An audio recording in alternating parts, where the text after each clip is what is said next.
sleeper coaches with some mystery money and objects, a party on board, and then ZESA demons on the train.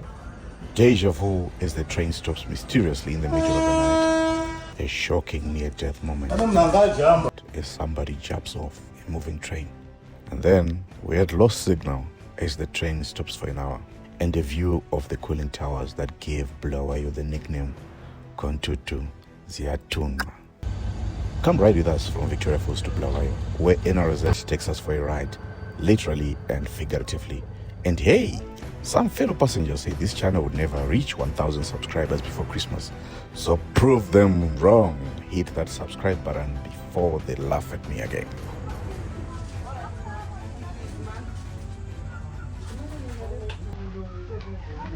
Victoria Falls, Monsieur Atunya, the smoke that thunders, one of the 7 natural wonders of the world, a breathtaking experience, only for you to immediately board a train that might take your breath away in a completely different way. To get to Victoria Falls, you can either drive, take a bus, fly, and since recently, you can take the train again.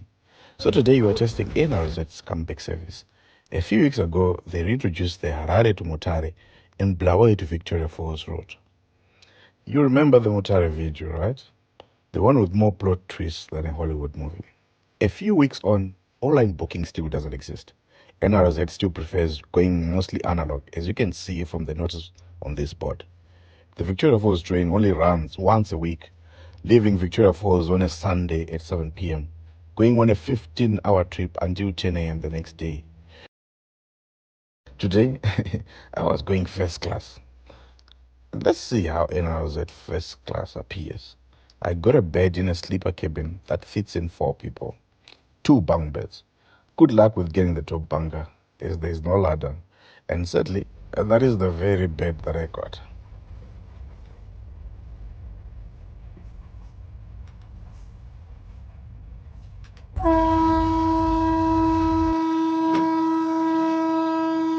After 7 p.m., we rolled out of Victoria Falls.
However, a few minutes later, the train stops.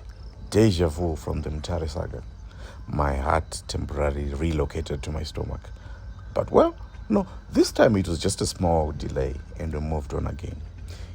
As the train stopped, a family in another sleeper cabin started blasting music in full party mode.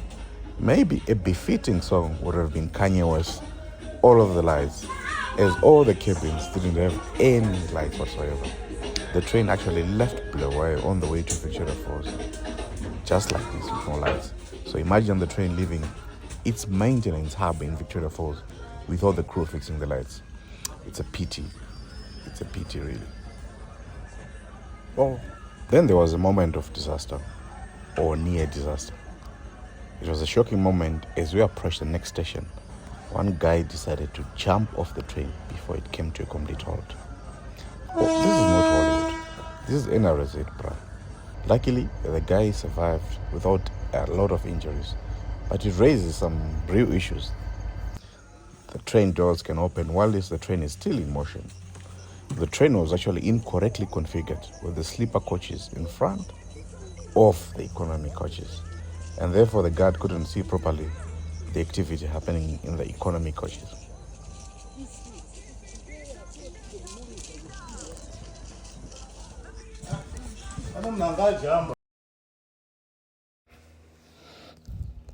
So after that drama, we continued on with our ride. We had a few other stops in between Victoria Falls and Wange, and then there was a big one, over an hour, because the communication signals between the stations and the train were down. The train had to stop, and by this time, I had enough of the surroundings and it was time to doze off. And when I woke up, I stretched my legs, looked outside. 10 hours into the ride, surely we should have been close to Bulawayo. Well, not really. We were only around halfway. More stops, more people hopping on and off the ride. Lots of traffic along this line, but the stops are not exactly designed for easy boarding. Steep steps, no platforms, and for sure forget disability access. Even the fully able people struggle to get on board.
Since it was daytime, it was time to do the coach review. In the sleeper couch, there are 2 or 4 berth cabins, all of them with bunk beds. If you get the top bunk, God be with you.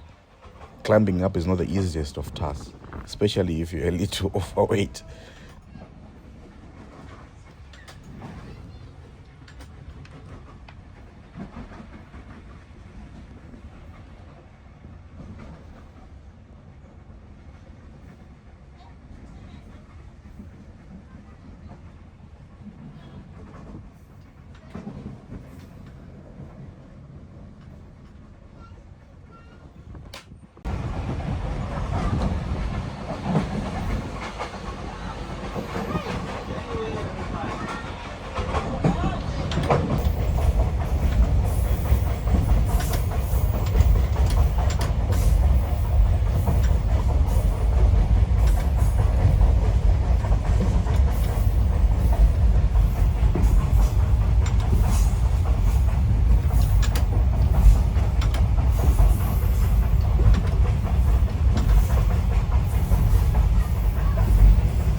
toilets used to be good, but now they need regular cleaning. And there is a shower actually in the sleeper cabin with running water, as you can see, probably because the tap couldn't close.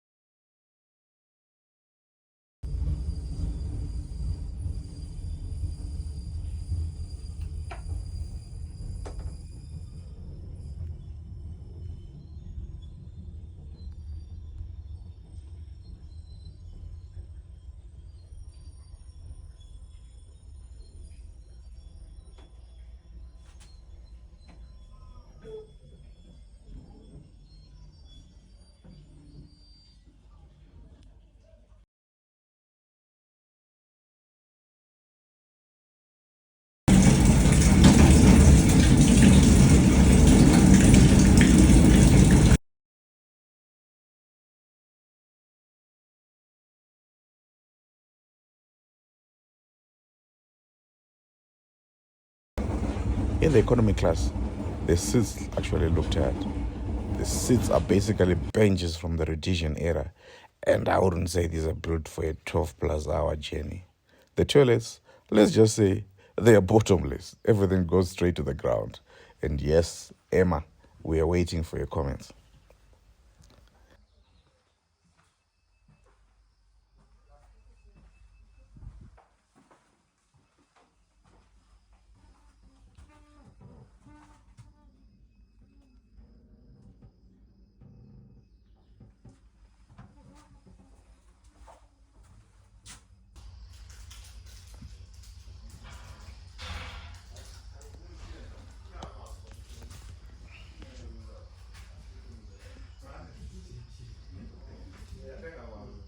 Around 7 a.m., hunger started beating me. We stopped at Gwai to wait for the goods train that was coming from Bulawayo. At that point, my stomach was negotiating for independence. A big warning if you are catching this train: come prepared with food and drinks. At the sleeper coach price point, it's a pity that NRZ does not provide any food or drink. After all, water is only just 12 cents a bottle. Even better, NRZ could introduce vending kiosks and sell snacks and drinks on board. I had a few passengers asking their crew if there is any water or any food being sold on board.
We eventually rolled into Bulawayo. By then, I had had a great chat with the NRZ crew. With some time spare, I visited the NRZ Museum and met a very knowledgeable gentleman. We had an amazing discussion about Zimbabwe's railway history, and if you're in Bulawayo, it's a must for you to go there. Now, talking about price and value, the sleeper coach cost me $23 per person, sharing in a cabin of up to 4 people. Was it worth it? Well, certainly in its current state, I wouldn't say exactly. Besides the bed, the value is questionable, especially with no lighting, with no ladder to go up the bunk bed, with no snacks, no water, and no any other additional service besides ticket checking. In the economy class, it will cost you $9 to travel between Victoria Falls and Bulawayo. Well, by comparison, the bus is $15. It has charging ports. Sometimes the bus has Wi-Fi and takes around 8 to 9 hours, depending on the bus that you take. So, tell us what you think of this train between Victoria Falls and Bulawayo. With a few upgrades, I genuinely believe NRZ could compete with road transport. Perhaps we long for a day when you see newer or new coaches, both first class and economy. Perhaps we'll also see upgraded service. Or perhaps we'll also see continental breakfast is what NRZ used to do in the days, and the sleeper coaches. But right now, let's just say there is potential, and hopefully we'll see some changes happen soon at NRZ. Catch you on the next round.